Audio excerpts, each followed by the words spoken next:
Allison, and welcome to another episode of Listen Now, Read Later, the podcast that leads you to your next favorite novel by reading you short stories.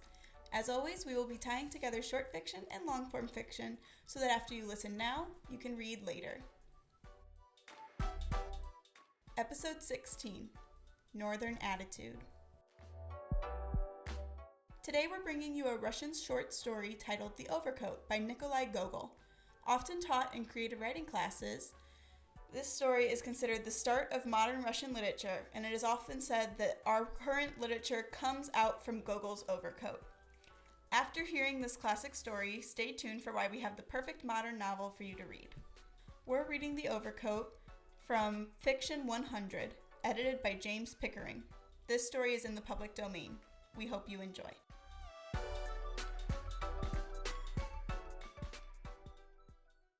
The Overcoat by Nikolai Gogol, translated by Constance Garnett.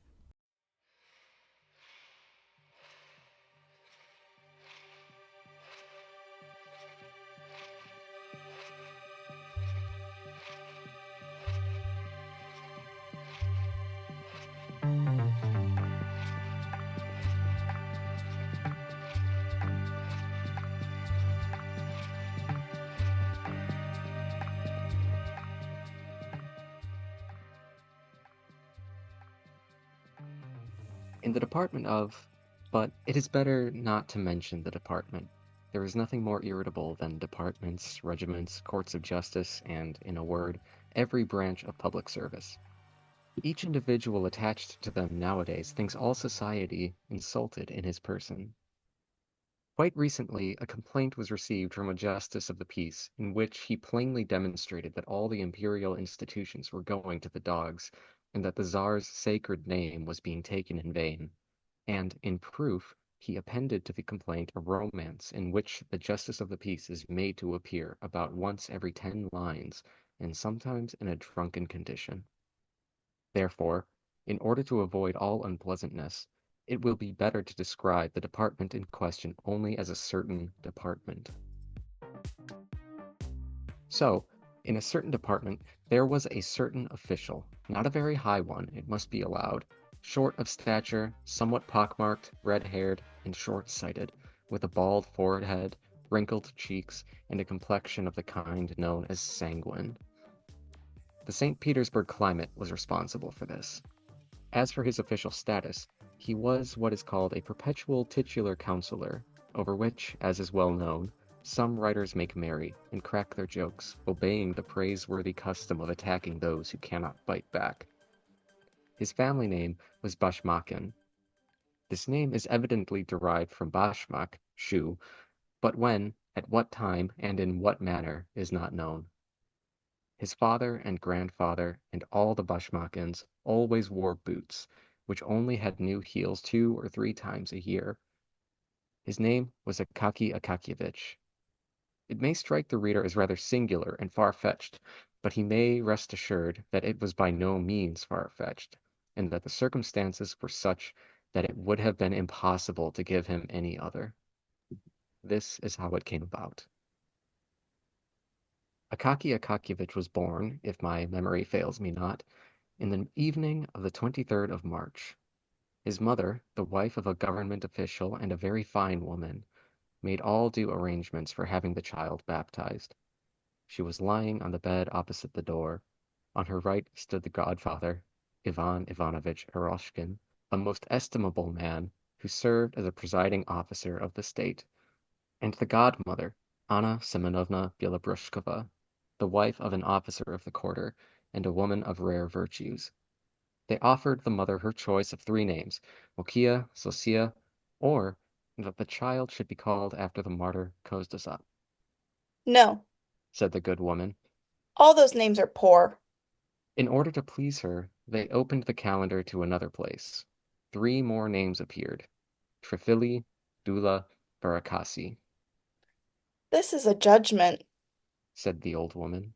What names? I truly never heard the like. Barada or Varuk might have been born, but not Trifili and Varakasi. They turned to another page and found Pavsikaki and Vaktisi. Now I see. Said the old woman. that it is plainly fate, and since such is the case, it will be better to name him after his father. His father's name was Akaki, so let his son be Akaki too. In this manner he became Akaki Akakievich. They christened the child, whereat he wept and made a grimace, as though he foresaw that he was to be a titular counselor. In this manner did it all come about. We have mentioned it in order that the reader might see for himself that it was a case of necessity, and that it was utterly impossible to give him any other name. When and how he entered the department, and who appointed him, no one could remember.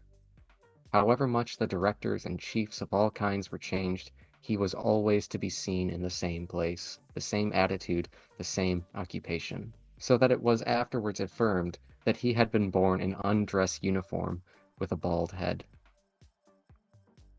No respect was shown him in the department.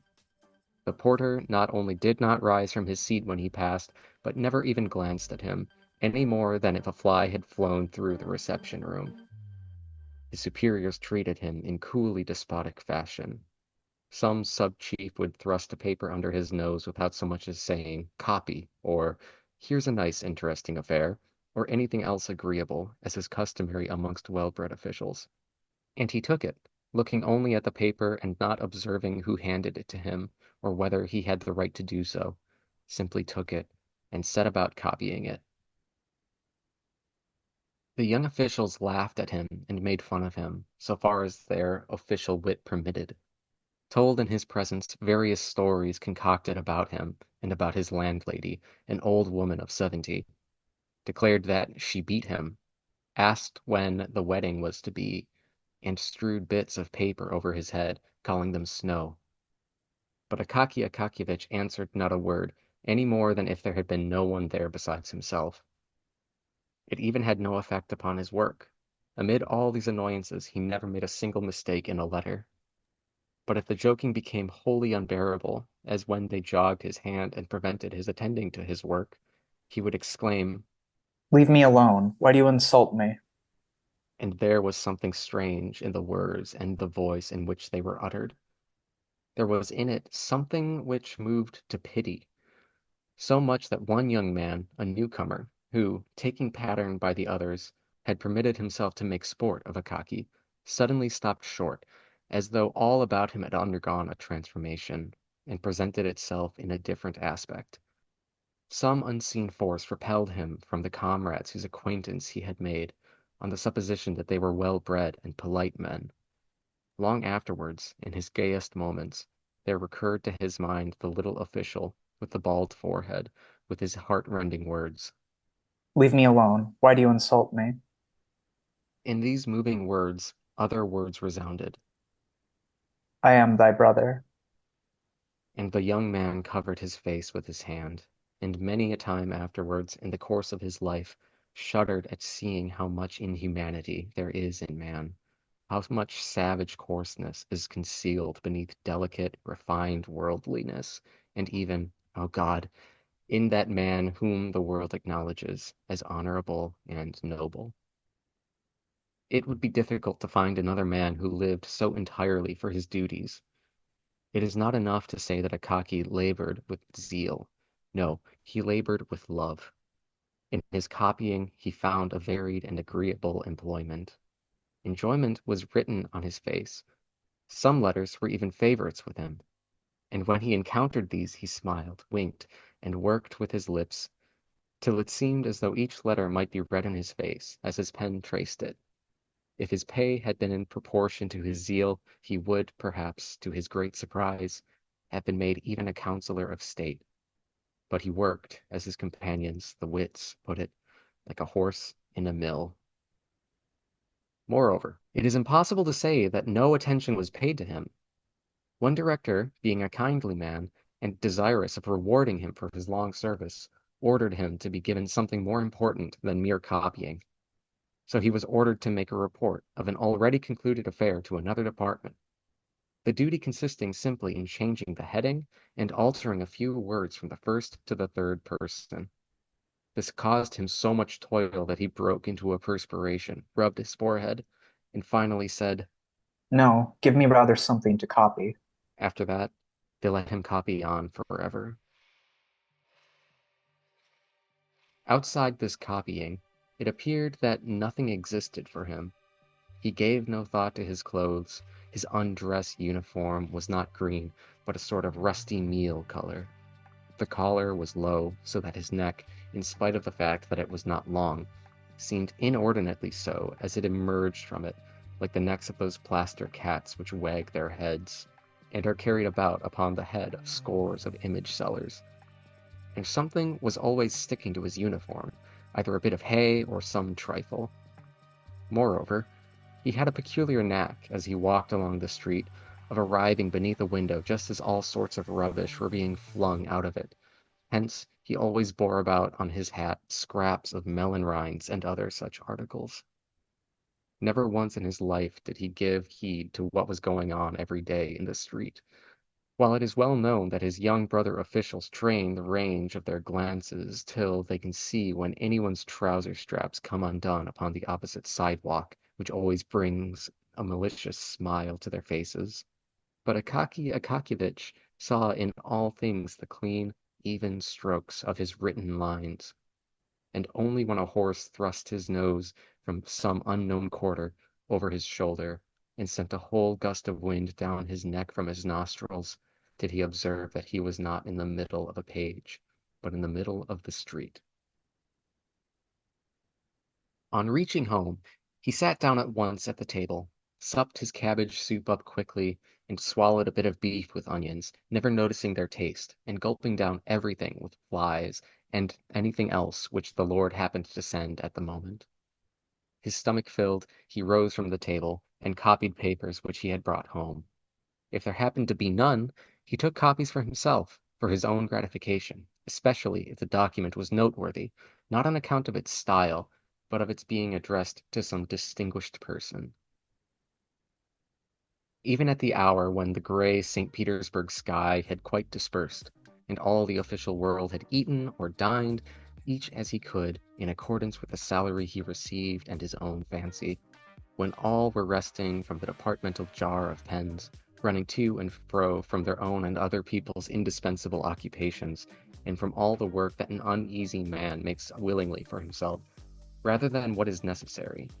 When officials hasten to dedicate to pleasure the time which is left to them, one bolder than the rest going to the theatre, another into the street looking under all the bonnets, another wasting his evening in compliments to some pretty girl, the star of a small official circle, another, and this is the common case of all, visiting his comrades on the fourth or third floor, in two small rooms with an ante-room or kitchen, and some pretensions to fashion, such as a lamp or some other trifle which has cost many a sacrifice of dinner or pleasure trip.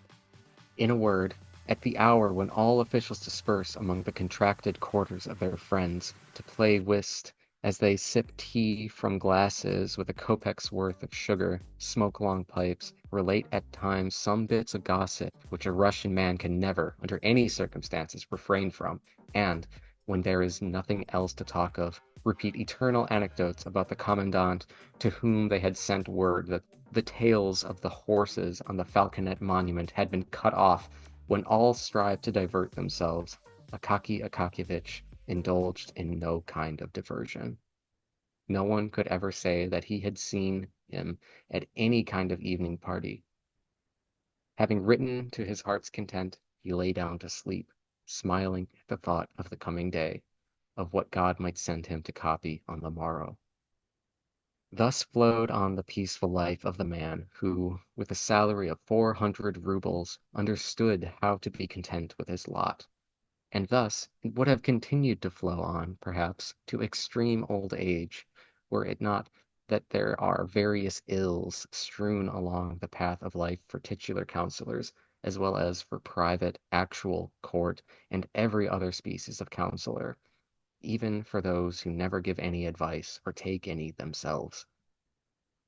There exists in St. Petersburg a powerful foe of all who receive a salary of 400 rubles a year or thereabouts. This foe is no other than the northern cold, although it is said to be very healthy.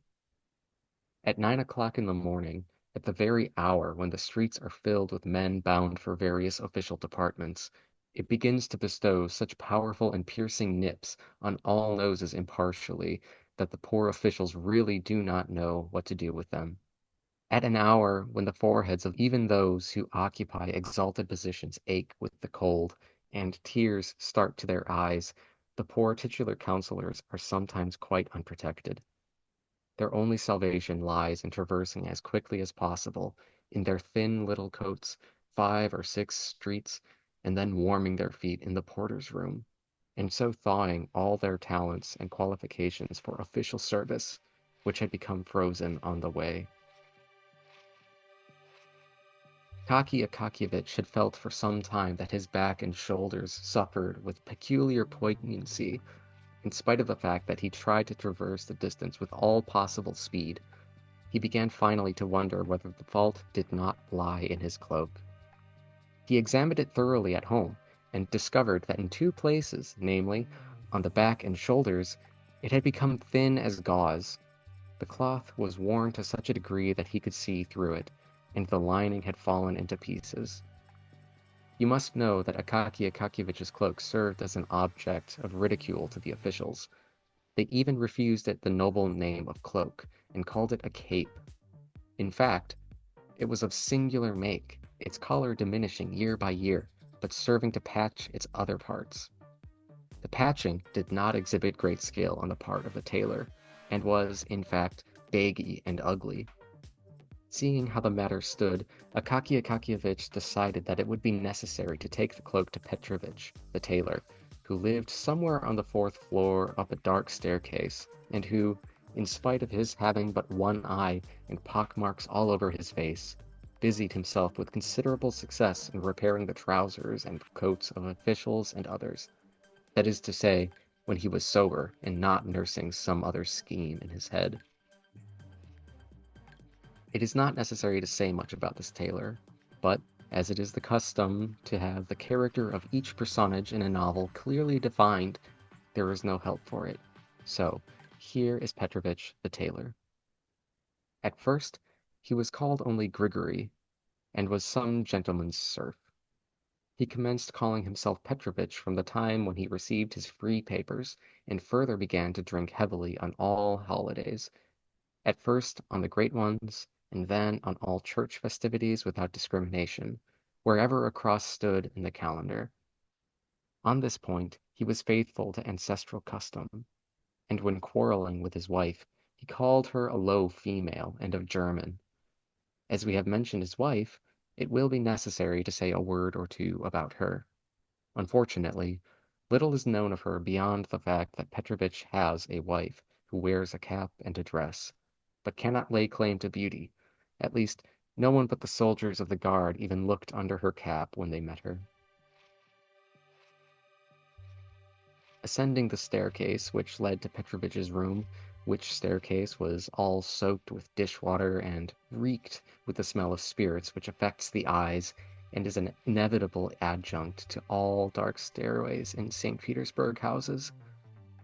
Ascending the stairs, Akaki Akakiyevich pondered how much Petrovich would ask, and mentally resolved not to give more than 2 rubles. The door was open, for the mistress, in cooking some fish, had raised such a smoke in the kitchen that not even the beetles were visible. Akaki Akakiyevich passed through the kitchen unperceived, even by the housewife, and at length reached a room where he beheld Petrovich, seated on a large unpainted table, with his legs tucked under him like a Turkish pasha. His feet were bare, after the fashion of tailors who sit at work, and the first thing which caught the eye was his thumb, with a deformed nail thick and strong as a turtle's shell.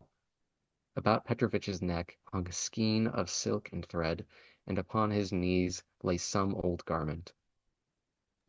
He had been trying unsuccessfully for 3 minutes to thread his needle, and was enraged at the darkness and even at the thread, growling in a low voice, "It won't go through, the barbarian. You pricked me, you rascal." Akaki Akakiyevich was vexed at arriving at the precise moment when Petrovich was angry. He liked to order something of Petrovich when the latter was a little downhearted, or, as his wife expressed it, when he had settled himself with Brandy, the one-eyed devil. Under such circumstances, Petrovich generally came down in his price very readily, and even bowed and returned thanks. Afterwards, to be sure, his wife would come, complaining that her husband was drunk, and so had fixed the price too low. But if only a 10 kopeck piece were added, then the matter was settled. But now it appeared that Petrovich was in a sober condition, and therefore rough, taciturn, and inclined to demand Satan only knows what price. Akaky Akakiyevich felt this, and would gladly have beat retreat, but he was in for it. Petrovich screwed up his one eye very intently at him, and Akaky Akakiyevich involuntarily said, How do you do, Petrovich? I wish you a good morning, sir. said Petrovich, squinting at Akaky Akakiyevich's hands to see what sort of booty he had brought. Ah, I to you, Petrovich, this. It must be known that Akaky Akakiyevich expressed himself chiefly by prepositions, adverbs, and scraps of phrases which had no meaning whatever. If the matter was a very difficult one, he had a habit of never completing his sentences, so that frequently, having begun a phrase with the words, "This, in fact, is quite," he forgot to go on, thinking that he had already finished it. What is it? Asked Petrovich, and with his one eye scanned Akakievich's whole uniform from the collar down to the cuffs, the back, the tails and the buttonholes, all of which were well known to him, since they were his own handiwork. Such is the habit of tailors. It is the first thing they do on meeting one. But I, here, this, Petrovich, a cloak. Cloth here, you see, everywhere, in different places, is quite strong. It is a little dusty and looks old, but it is new. Only here in one place it is a little, on the back, and here on one of the shoulders. It is a little worn. Yes, here, on this shoulder, it is a little. Do you see? That is all. And a little work.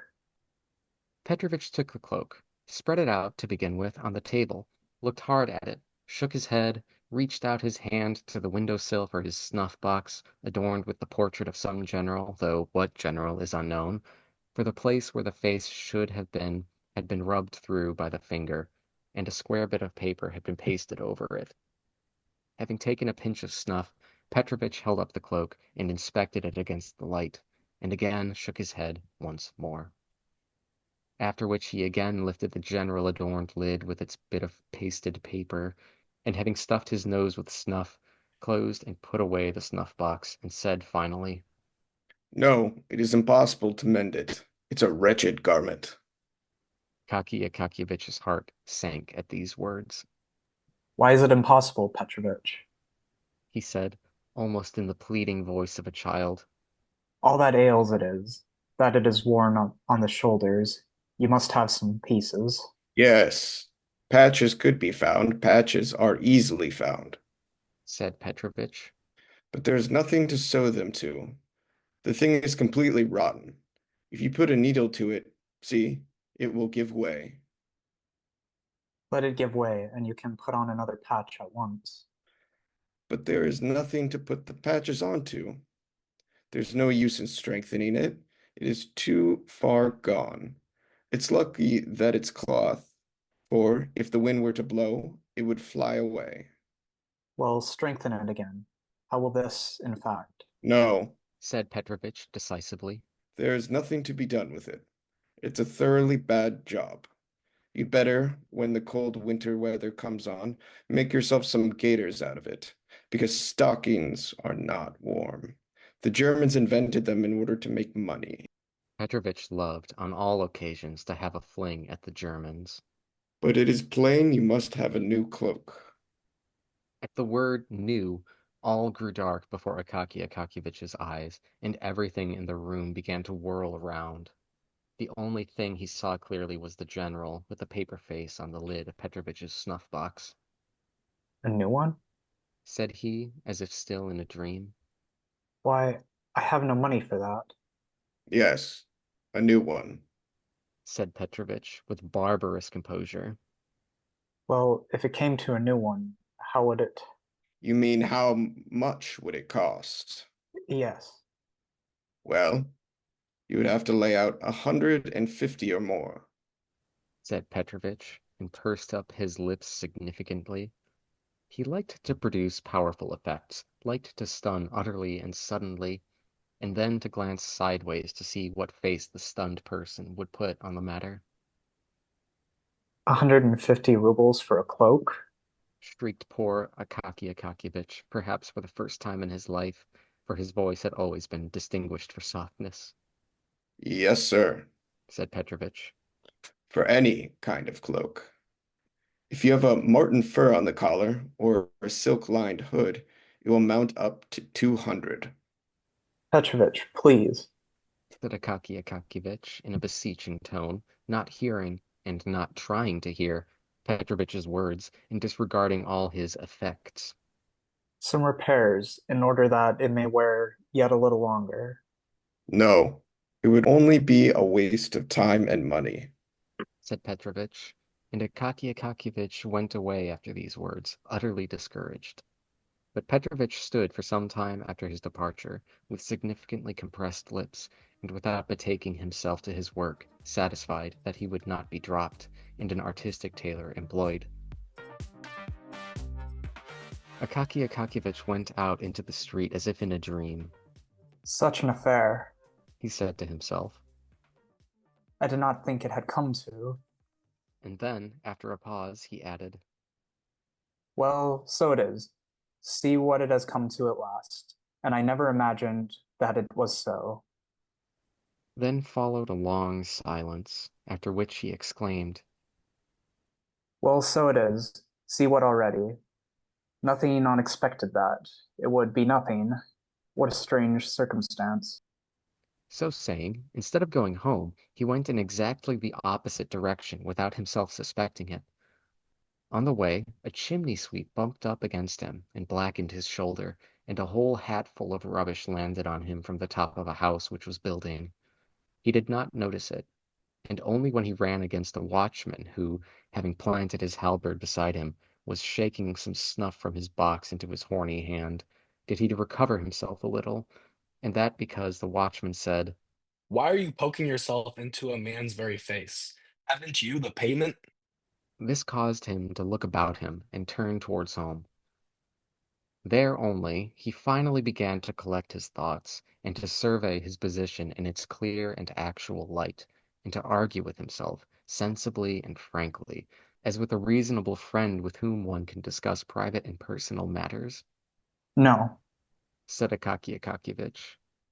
it is impossible to reason with Petrovich now. He is that. Evidently, his wife has been beating him. I better go to him on Sunday morning. After Saturday night, he will be a little cross-eyed and sleepy, for he will want to get drunk and his wife won't give him any money. And at such time, a 10 kopeck piece in his hand he will become more fit to reason with. And then the cloak and that. Thus argued Akaky Akakiyevich with himself, regained his courage, and waited until the first Sunday, when, seeing from afar that Petrovich's wife had left the house, he went straight to him. Petrovich's eye was, indeed, very askew after Saturday. His head drooped, and he was very sleepy, but for all that, as soon as he knew what it was a question of, it seemed as though Satan jogged his memory. Impossible, said he. Please to order a new one. Thereupon, Akaky Akakiyevich handed over the 10 kopeck piece. Thank you, sir. I will drink your good health, said Petrovich. But as for the cloak, don't trouble yourself about it. It is good for nothing. I will make you a capital new one, so let us settle about it now. Akaky Akakiyevich was still for mending it, but Petrovich would not hear of it, and said, I shall certainly have to make you a new one, and you may depend upon it that I shall do my best.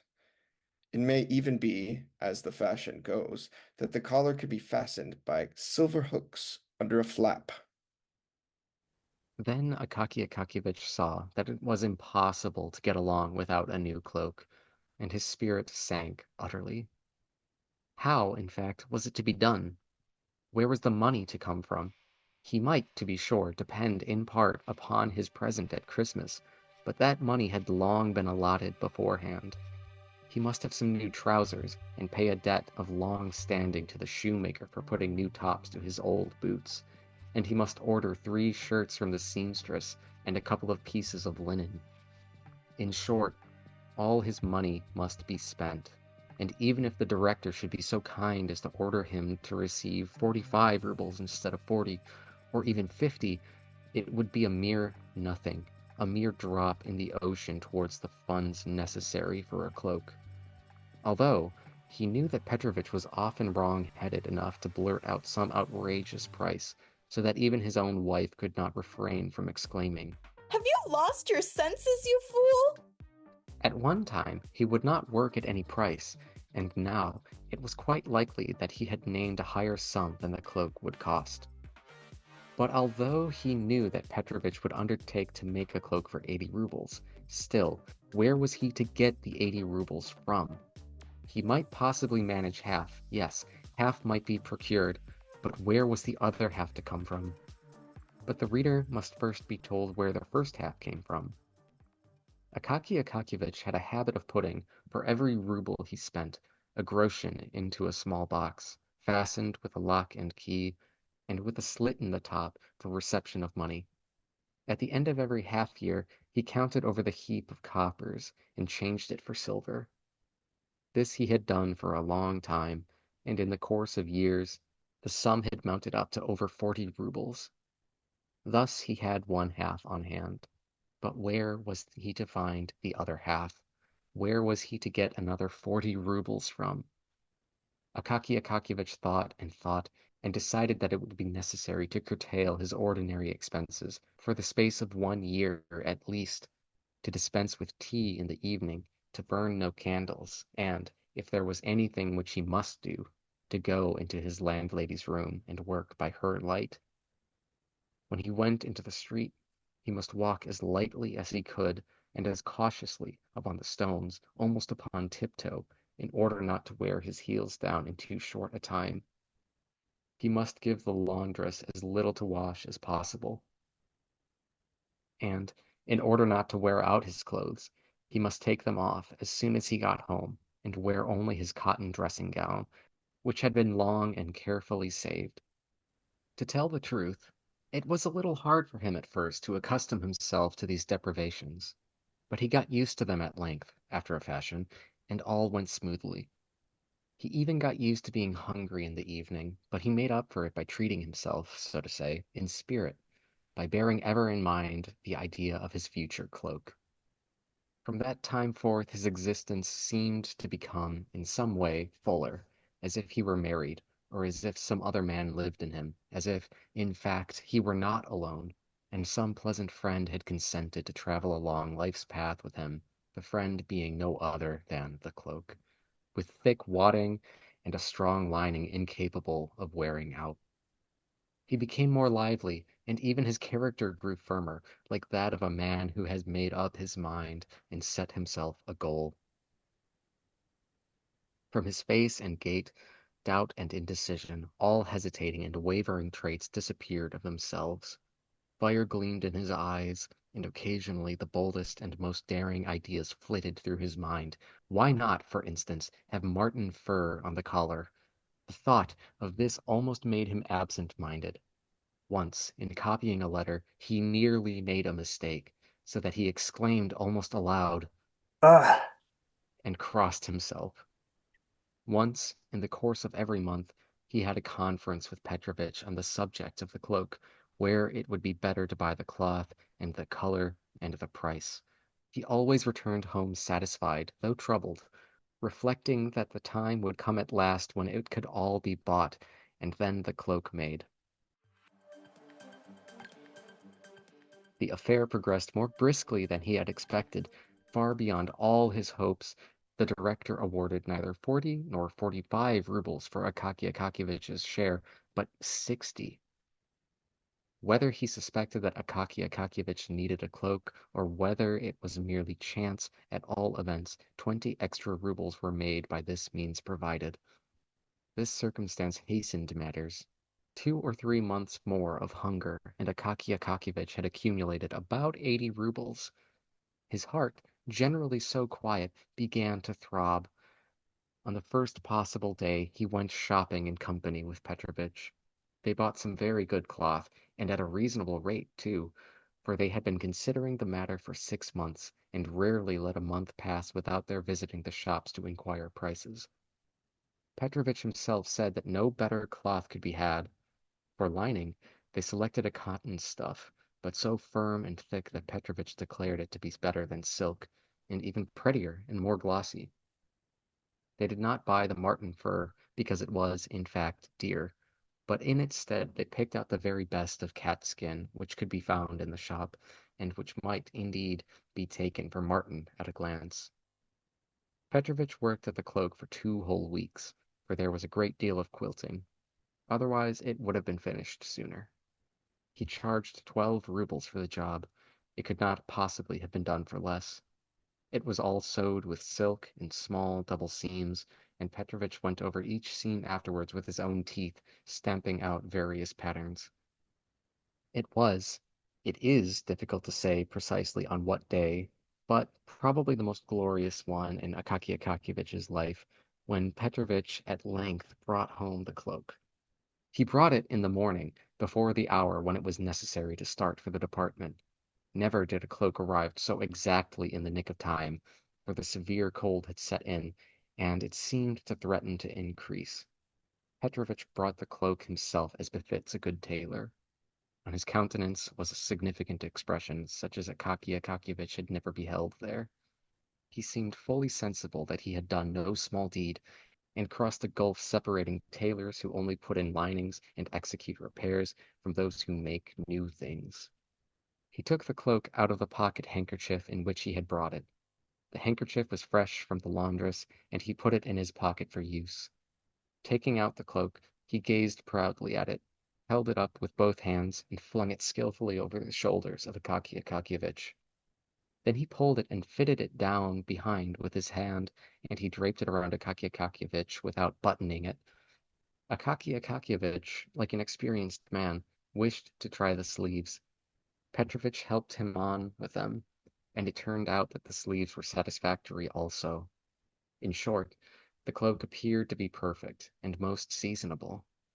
Petrovich did not neglect to observe that it was only because he lived in a narrow street, and had no signboard, and had known Akaky Akakiyevich so long, that he had made it so cheaply, but that if he had been in business on Nevsky Prospect, he would have charged 75 rubles for the making alone. Akaky Akakiyevich did not care to argue this point with Petrovich. He paid him, thanked him, and set out at once in his new cloak for the department. Petrovich followed him, and, pausing in the street, gazed long at the cloak in the distance, after which he went to one side expressly to run through a crooked alley, and emerge again into the street beyond to gaze once more upon the cloak from another point, namely, directly in front. Meantime, Akaky Akakiyevich went on in holiday mood. He was conscious every second of the time that he had a new cloak on his shoulders, and several times he laughed with internal satisfaction. In fact, there were two advantages, one its warmth, the other its beauty. He saw nothing of the road, but suddenly found himself at the department. He took off his cloak in the ante-room, looked it over carefully, and confided it to the especial care of the attendant. It is impossible to say precisely how it was that everyone in the department knew at once that Akaky Akakiyevich had a new cloak, and that the cape no longer existed. All rushed at the same moment into the ante-room to inspect it. They congratulated him, and said pleasant things to him, so that he began at first to smile, and then to grow ashamed. When all surrounded him, and said that the new cloak must be christened, and that he must give a whole evening at least to this, Akaky Akakiyevich lost his head completely, and did not know where he stood, what to answer, or how to get out of it. He stood blushing all over for several minutes, and was on the point of assuring them with great simplicity that it was not a new cloak, that it was so and so, that it was in fact the old cape. At length, one of the officials, a sub-chief probably, in order to show that he was not at all proud and on good terms with his inferiors, said, So be it. Only I will give the party instead of Akaki Akakievich. I invite you all to tea with me tonight. It happens quite apropos, as it is my name day. The officials naturally at once offered their sub-chief their congratulations and accepted the invitations with pleasure. Akaki Akakiyevich would have declined, but all declared that it was discourteous, that it was simply a sin and a shame, and that he could not possibly refuse.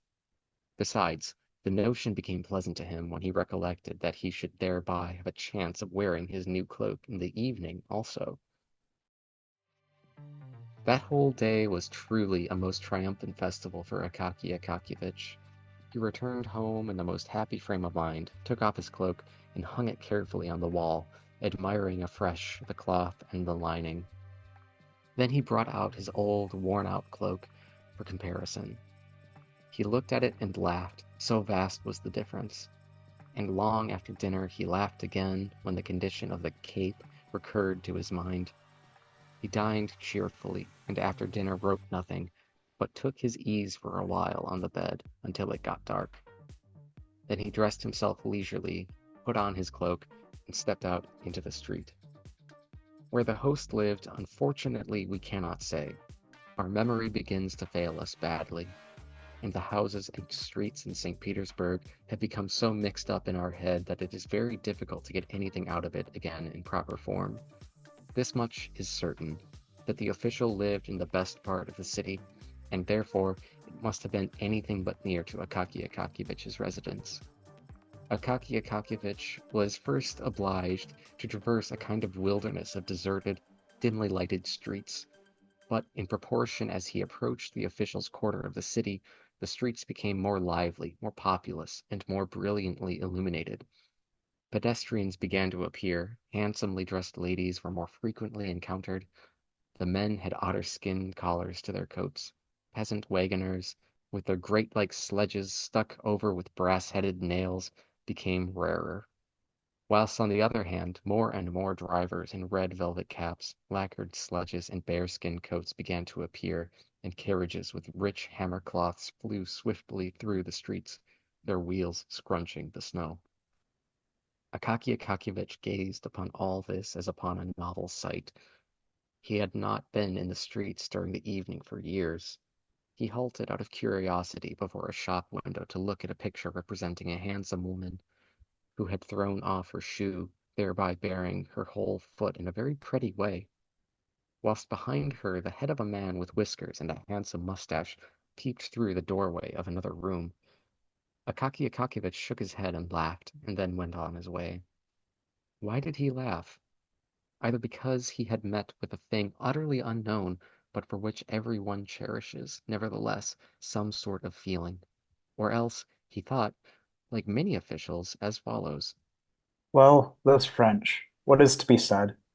If they do go in anything of that sort, why, But possibly he did not think at all.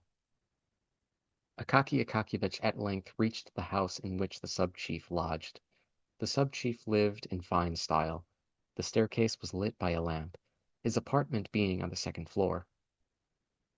On entering the vestibule, Akaki Akakiyevich beheld the whole row of galoshes on the floor. Among them, in the center of the room, stood a samovar, humming and emitting clouds of steam. On the walls hung all sorts of coats and cloaks, among which there were even some with beaver collars or velvet facings. Beyond, the buzz of conversation was audible, and became clear and loud when the servant came out with a tray full of empty glasses, cream jugs, and sugar bowls. It was evident that the officials had arrived long before and had already finished their first glass of tea. Akaki Akakiyevich, having hung up his own cloak, entered the inner room. Before him all at once appeared lights, officials, pipes, and card tables, and he was bewildered by the sound of rapid conversation rising from all the tables, and the noise of moving chairs. He halted very awkwardly in the middle of the room, wondering what he ought to do. But they had seen him. They received him with a shout, and all thronged at once into the ante-room, and there took another look at his cloak. Akaki Akakiyevich, although somewhat confused, was frank-hearted, and could not refrain from rejoicing when he saw how they praised his cloak. Then, of course, they all dropped him and his cloak and returned, as was proper, to the table set out for whist. All this, the noise, the talk, and the throng of people was rather overwhelming to Akaky Akakiyevich. He simply did not know where he stood, or where to put his hands, his feet, his whole body. Finally, he sat down by the players, looked at the cards, gazed at the face of one and another, and after a while began to gape, and to feel that it was wearisome, the more so as the hour was already long past when he usually went to bed. He wanted to take leave of the host, but they would not let him go, saying that he must not fail to drink a glass of champagne in honor of his new garment. In the course of an hour, supper, consisting of vegetable salad, cold veal, pastry, confectioner's pies, and champagne, was served. They made Akaky Akakiyevich drink 2 glasses of champagne, after which he felt things grow livelier. Still, he could not forget that it was 12 o'clock and that he should have been at home long ago. In order that the host might not think of some excuse for detaining him, he stole out of the room quickly, sought out in the ante-room his cloak, which, to his sorrow, he found lying on the floor, brushed it, picked off every speck upon it, put it on his shoulders, and descended the stairs to the street. In the street all was still bright. Some petty shops, those permanent clubs of servants and all sorts of folk, were open. Others were shut, but nevertheless showed a streak of light the whole length of the door crack, indicating that they were not yet free of company, and that probably some domestics, male and female, were finishing their stories and conversations whilst leaving their masters in complete ignorance as to their whereabouts. Akaky Akakiyevich went on in a happy frame of mind. He even started to run, without knowing why, after some lady who flew past like a flash of lightning. But he stopped short, and went on very quietly as before, wondering why he had quickened his pace. Soon there spread before him those deserted streets which are not cheerful in the daytime, to say nothing of the evening. Now they were even more dim and lonely. The lanterns began to grow rarer. Oil, evidently, had been less liberally supplied. Then came wooden houses and fences. Not a soul anywhere. Only the snow sparkled in the streets and mournfully veiled the low-roofed cabins with their closed shutters. He approached the spot where the street crossed a vast square with houses barely visible on its farther side, a square which seemed a fearful desert. Afar, a tiny spark glimmered from some watchman's box, which seemed to stand on the edge of the world. Akaky Akakiyevich's cheerfulness diminished at this point in a marked degree. He entered the square, not without an involuntary sensation of fear, as though his heart warned him of some evil. He glanced back, and on both sides it was like a sea about him. No, it is better not to look. He thought, and went on, closing his eyes. When he opened them, to see whether he was near the end of the square, he suddenly beheld, standing just before his very nose, some bearded individuals of precisely what sort he could not make out. All grew dark before his eyes, and his heart throbbed. But of course, the cloak is mine. Said one of them in a loud voice, seizing hold of his collar. Akaky Akakiyevich was about to shout, "Watch!" when the second man thrust a fist about the size of a man's head into his mouth, muttering, Now scream! Akaky Akakiyevich felt them strip off his cloak and give him a push with a knee. He fell headlong upon the snow and felt no more. In a few minutes he recovered consciousness and rose to his feet, but no one was there. He felt that it was cold in the square, and that his cloak was gone. He began to shout, but his voice did not appear to reach the outskirts of the square. In despair, but without ceasing to shout, he started at a run across the square, straight towards the watch-box, beside which stood the watchman, leaning on his halberd, and apparently curious to know what kind of a customer was running towards him and shouting. Akaky Akakiyevich ran up to him, and began in a sobbing voice to shout that he was asleep, and attended to nothing, and did not see when a man was robbed. The watchman replied that he had seen 2 men stop him in the middle of the square, but supposed that they were friends of his, and that, instead of scolding vainly, he had better go to the police on the morrow, so that they might make a search for whoever had stolen the cloak. Akaky Akakiyevich ran home in complete disorder. His hair, which grew very thinly upon his temples and the back of his head, wholly disordered. His body, arms, and legs covered with snow. The old woman, who was mistress of his lodgings, on hearing a terrible knocking, sprang hastily from her bed and, with only one shoe on, ran to open the door, pressing the sleeve of her chemise to her bosom out of modesty. But when she had opened it, she fell back on beholding Akaky Akakiyevich in such a state. When he told her about the affair, she clasped her hands and said that he must go straight to the district chief of police, where his subordinate would turn up his nose, promise well, and drop the matter there. The very best thing to do, therefore, would be to go to the district chief, whom she knew, because Finnish Anna, her former cook, was now a nurse at his house. She often saw him passing the house, and he was at church every Sunday, praying, but at the same time gazing cheerfully at everybody, so that he must be a good man, judging from all appearances. Having listened to this opinion, Akaky Akakiyevich betook himself sadly to his room, and how he spent the night there, anyone who can put himself in another's place may readily imagine. Early in the morning, he presented himself at the district chief's, but was told that this official was asleep. He went again at 10 and was again informed that he was asleep. At 11, and they said, The superintendent is not at home. At dinner time, and the clerks in the anteroom would not admit him on any terms and insisted upon knowing his business. So that at last, for once in his life, Akaky Akakiyevich felt an inclination to show some spirit, and said curtly that he must see the chief in person, that they ought not to presume to refuse him entrance, that he came from the Department of Justice, and that when he complained of them, they would see. The clerks dared make no reply to this, and one of them went to call the chief, who listened to the strange story of the theft of the coat. Instead of directing his attention to the principal points of the matter, he began to question Akaky Akakiyevich. Why was he going home so late? Was he in the habit of doing so, or had he been to some disorderly house? So that Akaky Akakiyevich got thoroughly confused and left him without knowing whether the fare of his cloak was in proper train or not. All that day, for the first time in his life, he never went near the department. The next day he made his appearance, very pale and in his old cape, which had become even more shabby. The news of the robbery of the cloak touched many, although there were some officials present who never lost an opportunity, even such a one as the present, of ridiculing Akaky Akakiyevich. They decided to make a collection for him on the spot, but the officials had already spent a great deal in subscribing for the director's portrait and for some book at the suggestion of the head of that division, who was a friend of the author, and so the sum was trifling.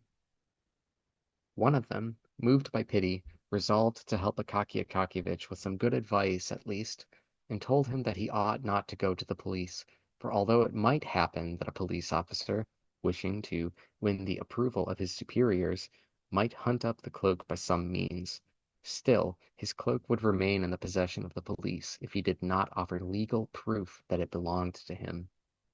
The best thing for him, therefore, would be to apply to a certain prominent personage. Since this prominent personage, by entering into relations with the proper persons, could greatly expedite the matter. As there was nothing else to be done, Akaky Akakiyevich decided to go to the prominent personage. What was the exact official position of the prominent personage remains unknown to this day. The reader must know that the prominent personage had but recently become a prominent personage, having up to that time been only an insignificant person. Moreover, his present position was not considered prominent in comparison with others still more so, but there is always a circle of people to whom what is insignificant in the eyes of others is important enough. Moreover, he strove to increase his importance by sundry devices. For instance, he managed to have the inferior officials meet him on the staircase when he entered upon his service. No one was to presume to come directly to him, but the strictest etiquette must be observed. The collegiate recorder must make a report to the government secretary to the titular counselor, or whatever other man was proper, and all business must come before him in this manner. In Holy Russia, all is thus contaminated with the love of imitation. Every man imitates and copies his superior. They even say that a certain titular counselor, when promoted to the head of some small separate room, immediately partitioned off a private room for himself, called it the audience chamber, and posted at the door a lackey with a red collar and braid, who grasped the handle of the door and opened to all comers, though the audience chamber could hardly hold an ordinary writing table. The manners and customs of the prominent personage were grand and imposing, but rather exaggerated. The main foundation of his system was strictness. Strictness, strictness, and always strictness. He generally said, and at the last word he looked significantly into the face of the person to whom he spoke. But there was no necessity for this, for the half-score of subordinates who formed the entire force of the office were properly afraid. On catching sight of him afar off, they left their work and waited, drawn up in line, until he passed through the room. His ordinary converse with his inferiors smacked of sternness, and consisted chiefly of 3 phrases. How dare you? Do you know whom you are speaking to? Do you realize who stands before you? Otherwise, he was a very kind-hearted man, good to his comrades, and ready to oblige, but the rank of general threw him completely off his balance. On receiving any one of that rank, he became confused, lost his way, as it were, and never knew what to do. If he chanced to be amongst his equals, he was still a very nice kind of man, a very good fellow in many respects, and not stupid. But the very moment that he found himself in the society of people but one rank lower than himself, he became silent, and his situation aroused sympathy, the more so as he felt himself that he might have been making an incomparably better use of his time. In his eyes there was sometimes visible a desire to join some interesting conversation or group, but he was kept back by the thought, would it not be very great condescension on his part? Would it not be familiar? And would he not thereby lose his importance? And in consequence of such reflections, he always remained in the same dumb state, uttering from time to time a few monosyllabic sounds, and thereby earning the name of the most wearisome of men.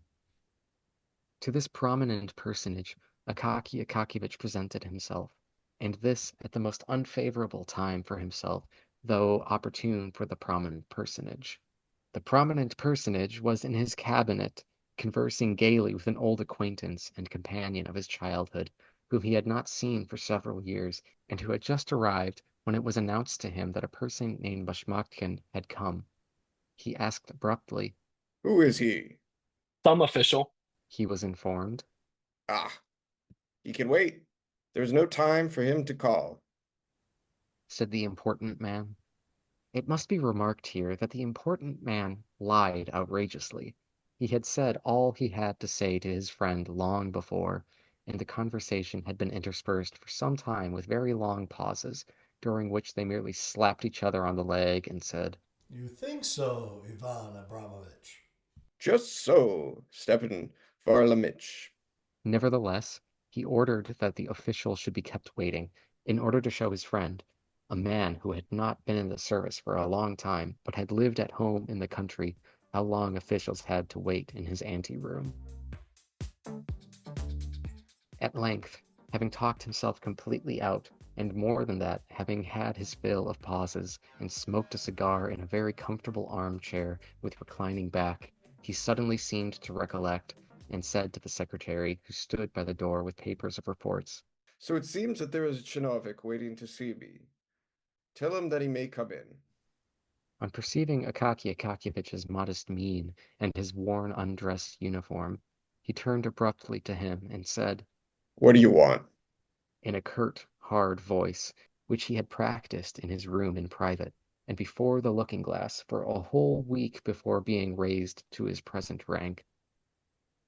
Akaky Akakiyevich, who was already imbued with a due amount of fear, became somewhat confused, and as well as his tongue would permit, explained with a rather more frequent addition than usual the word that his cloak was quite new and had been stolen in the most inhuman manner, that he had applied to him in order that he might in some way, by his intermediation, that he might enter into correspondence with the chief of police and find the cloak. For some inexplicable reason, this conduct seemed familiar to the prominent personage. What? My dear sir, He said abruptly, are you not acquainted with etiquette? Where have you come from? Don't you know how such matters are managed? You should first have entered a complaint about this at the court below.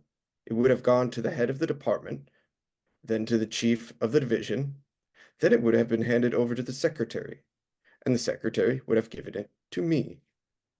But Your Excellency, said Akaky Akakiyevich, trying to collect his small handful of wits and conscious at the same time that he was perspiring terribly.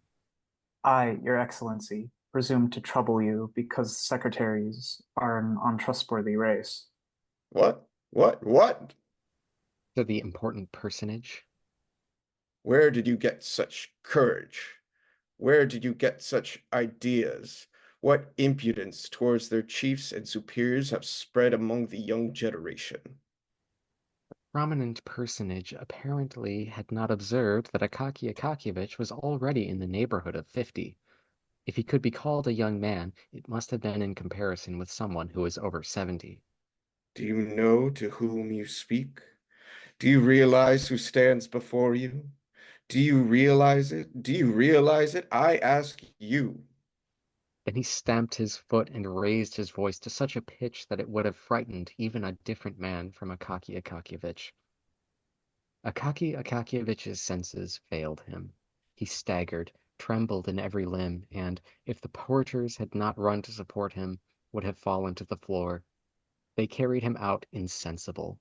But the prominent personage, gratified that the effect should have surpassed his expectations, and quite intoxicated with the thought that his word could even deprive a man of his senses, glanced sideways at his friend in order to see how he looked upon this, and perceived, not without satisfaction, that his friend was in a most uneasy frame of mind, and even beginning, on his part, to feel a trifle frightened. Akaky Akakiyevich could not remember how he descended the stairs and got into the street. He felt neither his hands nor feet. Never in his life had he been so rated by any high official, let alone a strange one. He went staggering on through the snowstorm, which was blowing in the streets, with his mouth wide open. The wind, in St. Petersburg fashion, darted upon him from all quarters, and down every cross street. In a twinkling, it had blown a quinsy into his throat, and he reached home unable to utter a word. His throat was swollen, and he lay down on his bed, so powerful is sometimes a good scolding. The next day, a violent fever showed itself. Thanks to the generous assistance of the St. Petersburg climate, the malady progressed more rapidly than could have been expected, and when the doctor arrived, he found, on feeling the sick man's pulse, that there was nothing to be done except to prescribe a fomentation, so that the patient might not be left entirely without the beneficent aid of medicine. But at the same time, he predicted his end in 36 hours. After this, he turned to the landlady and said, And as for you, don't waste your time on him. Order his pine coffin now, for an oak one will be too expensive for him. Did Akaky Akakiyevich hear these fatal words? And if he heard them, did they produce any overwhelming effect upon him? Did he lament the bitterness of his life? We know not, for he continued in a delirious condition. Visions incessantly appeared to him, each stranger than the other. Now he saw Petrovich, and ordered him to make a cloak, with some traps for robbers, who seemed to him to be always under the bed, and cried every moment to the landlady to pull one of them from under his coverlet. Then he inquired why his old mantle hung before him when he had a new cloak. Next, he fancied that he was standing before the prominent person, listening to a thorough setting down, and saying, Forgive me, Your Excellency. But at last he began to curse, uttering the most horrible words, so that his aged landlady crossed herself, never in her life having heard anything of the kind from him, the more so as those words followed directly after the words, Your Excellency.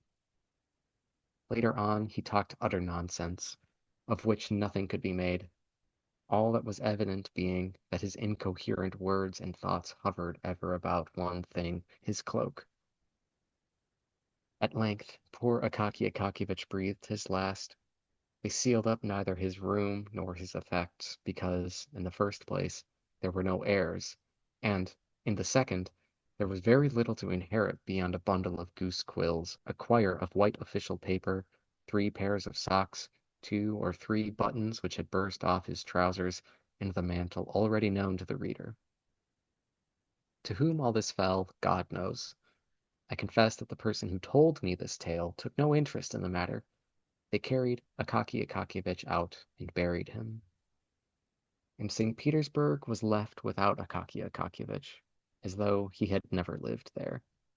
A being disappeared who was protected by none, dear to none, interesting to none, and who had never even attracted to himself the attention of those students of human nature who omit no opportunity of thrusting a pin through a common fly and examining it under a microscope. A being who bore meekly the gibes of the department and went to his grave without having done one unusual deed, but to whom, nevertheless, at the close of his life appeared a bright visitant in the form of the cloak, which momentarily cheered his poor life, and upon whom, thereafter, an intolerable misfortune descended, just as it descends upon the mighty of this world. Several days after his death, the porter was sent from the department to his lodgings, with an order for him to present himself there immediately, the chief commanding it. But the porter had to return unsuccessful, with the answer that he could not come, and to the question, why, replied, Well, because he is dead, he was buried 4 days ago. In this manner did they hear of Akaky Akakiyevich's death at the department, and the next day a new official sat in his place, with a handwriting by no means so upright, but more inclined and slanting. But who could have imagined that this was not really the end of Akaky Akakiyevich, that he was destined to raise a commotion after death, as if in compensation for his utterly insignificant life? But so it happened, and our poor story unexpectedly gains a fantastic ending. A rumor suddenly spread through St. Petersburg that a dead man had taken to appearing on the Kalinkin Bridge and its vicinity at night in the form of an official seeking a stolen cloak, and that, under the pretext of its being the stolen cloak, he dragged, without regard to rank or calling, everyone's cloak from his shoulders, be it catskin, beaver, fox, bear, sable, in a word, every sort of fur and skin which men adopted for their covering. One of the department officials saw this dead man with his own eyes, and immediately recognized in him Akaky Akakiyevich. This, however, inspired him with such terror that he ran off with all his might, and therefore did not scan the dead man closely, but only saw how the latter threatened him from afar with his finger. Constant complaints poured in from all quarters that the backs and shoulders, not only of titular, but even of court councillors, were exposed to the danger of a cold on account of the frequent dragging off of their cloaks. Arrangements were made by the police to catch the corpse, alive or dead, at any cost, and punish him as an example to others in the most severe manner. In this they nearly succeeded, for a watchman, on guard in Kirushkin Alley, caught the corpse by the collar on the very scene of his evil deeds, when attempting to pull off the frieze coat of a retired musician. Having seized him by the collar, he summoned with a shout 2 of his comrades, whom he enjoined to hold him fast while he himself felt for a moment in his boot, in order to draw out his snuff-box and refresh his frozen nose. But the snuff was of a sort which even a corpse could not endure. The watchman, having closed his right nostril with his finger, had no sooner succeeded in holding half a handful up to the left than the corpse sneezed so violently that he completely filled the eyes of all 3. While they raised their hands to wipe them, the dead man vanished completely, so that they positively did not know whether they had actually had him in their grip at all. Thereafter, the watchmen conceived such a terror of dead men that they were afraid even to seize the living, and only screamed from a distance.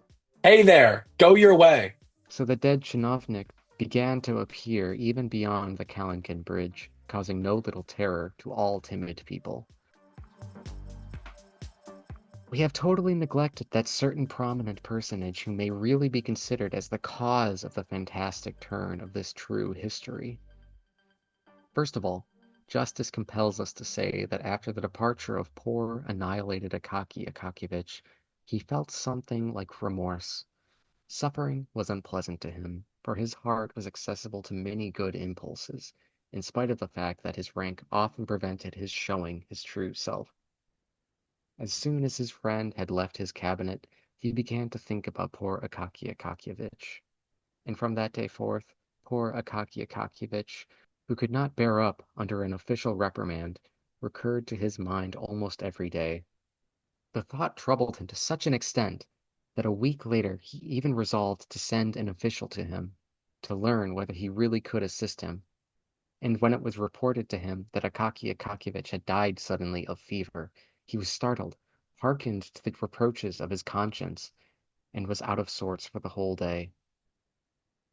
Wishing to divert his mind in some way and drive away the disagreeable impression, he set out that evening for one of his friends' houses, where he found quite a large party assembled. What was better, nearly everyone was of the same rank as himself, so that he need not feel in the least constrained. This had a marvelous effect upon his mental state. He grew expansive, made himself agreeable in conversation. In short, he passed a delightful evening.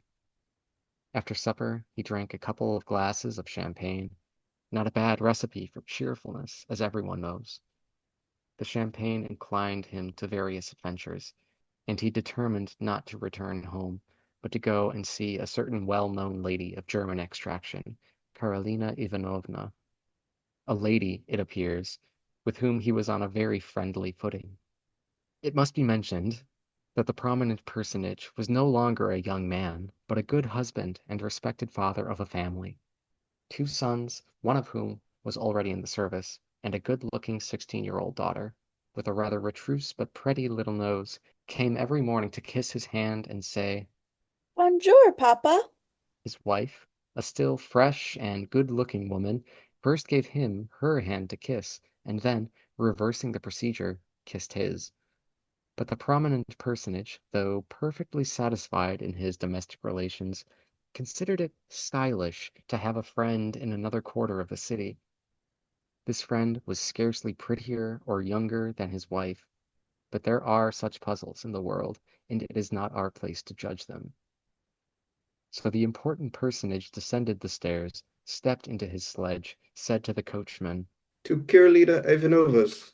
and, wrapping himself luxuriously in his warm cloak, found himself in that delightful frame of mind in which a Russian can conceive no better, namely, when you think of nothing yourself, yet when the thoughts creep into your mind of their own accord, each more agreeable than the other, giving you no trouble either to drive them away or seek them. Fully satisfied, he recalled all the gay features of the evening just past, and all the mots which had made the little circle laugh. Many of them he repeated in a low voice, and found them quite as funny as before, so it is not surprising that he should laugh heartily at them. Occasionally, however, he was interrupted by gusts of wind which, coming suddenly, God knows whence or why, cut his face, drove masses of snow into it, filled his cloak collar like a sail, or suddenly blew it over his head with supernatural force, and thus caused him constant trouble to disentangle himself. Suddenly, the important personage felt someone clutch him firmly by the collar. Turning round, he perceived a man of short stature, in an old, worn uniform, and recognized, not without terror, Akaki Akakievich. The official's face was white as snow and looked just like a corpse's, but the horror of the important personage transcended all bounds when he saw the dead man's mouth open, and with the terrible odor of the grave, gave vent to the following remarks. Ah, here you are at last. I have you that by the collar. I need your cloak. You took no trouble about mine, but reprimanded me, so now give up your own. The pallid, prominent personage almost died of fright. Brave as he was in the office, and in the presence of inferiors generally, and although, at the sight of his manly form and appearance, everyone said, "Ugh, how much character he has!" At this crisis, he, like many possessed of a heroic exterior, experienced such terror that, not without cause, he began to fear an attack of illness. He flung his cloak hastily from his shoulders and shouted to his coachman in an unnatural voice, Home at full speed. The coachman, hearing the tone which is generally employed at critical moments and even accompanied by something much more tangible, drew his head down between his shoulders in case of an emergency, flourished his whip, and flew on like an arrow. In a little more than 6 minutes the prominent personage was at the entrance of his own house. Pale, thoroughly scared, and cloakless, he went home instead of to Karolina Ivanovna's, reached his room somehow or other, and passed the night in the direst distress. So that the next morning, over their tea, his daughter said, "You are very pale today, Papa." but Papa remained silent, and said not a word to anyone of what had happened to him, where he had been, or where he intended to go.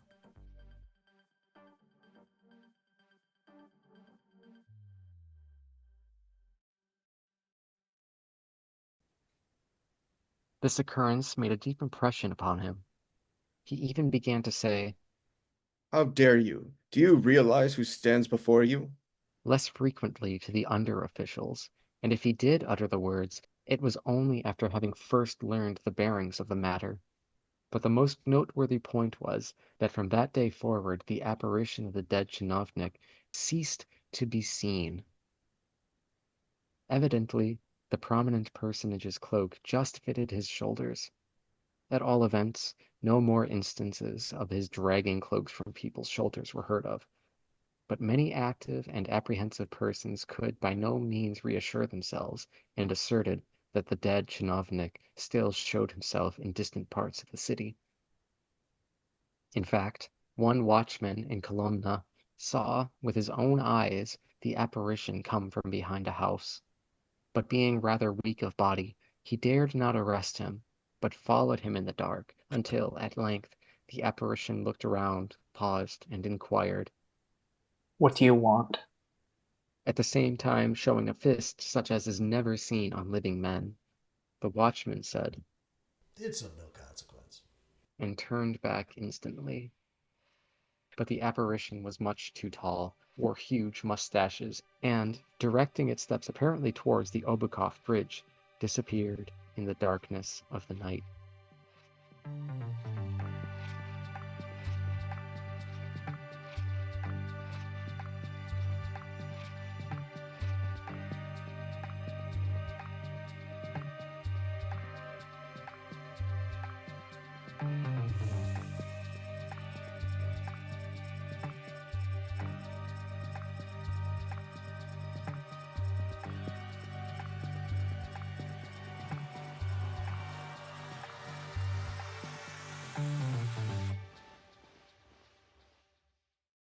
Now that you've listened, here's what to read later. Gogol's The Overcoat is said to be a fundamental piece in the history of Russian literature. It reads like a fairy tale at first. The hero follows a classic rags to riches storyline, working hard and earning a beautiful reward. Then tragedy strikes, followed by a dash of the supernatural. What feels so classic to us now was groundbreaking then. It's stories like these that are told and retold over and over again in literature. So if you like a classic, epic feel to your novel, if you like to root for a main character through trials to success, if you know beauty is an idol that can be all too temporary, and if you love to hear a classic story but are looking for a modern twist, then you have to read Fairest by Gail Carson Levine. In a kingdom where singing is valued above all else, Asa has been blessed. Her voice is the loveliest in all the land. But in that same kingdom, where beauty is nearly as important, Asa is not so fortunate. The adopted daughter of a kind innkeeper and his wife, Asa, though loved by her family, must work hidden away in the kitchens and cleaning to avoid offending customers. While her singing voice and kind heart have won her good friends, she still prefers to stay out of the spotlight. That all changes when she is brought to court as a companion. Suddenly, Asa is thrust into a world of childish queens, handsome princes, and many, many voices, including one taunting her from within a mirror. Her greatest wish may be granted, but she will have to face her greatest fears, too. Gail Carson Levine is best known for her book, Ella Enchanted, which is a clever Cinderella retelling. Fairest, another retelling, this time of Snow White, is a smart, rich fairy tale retelling that both children and adults can enjoy. Like The Overcoat, Asa's status rises and falls with the opinion of those around her, and the book navigates these mature issues in a compelling way. The story itself has so many delightful twists and turns that make it so fresh and unique, even decades after its publication. I can especially recommend the full cast audiobook so you can enjoy the many songs included in this lush world. So if you enjoyed Gogol's The Overcoat, then you have to read Fairest by Gail Carson Levine. Thanks for listening to this episode of Listen Now, Read Later. Follow us on Instagram for fun extras and updates on our next episode. Want to support local booksellers and this podcast? Buy Fairest and any other books you want through our bookshop.org affiliate store. Now it's time for you to go read the book, and we'll catch you when you listen later.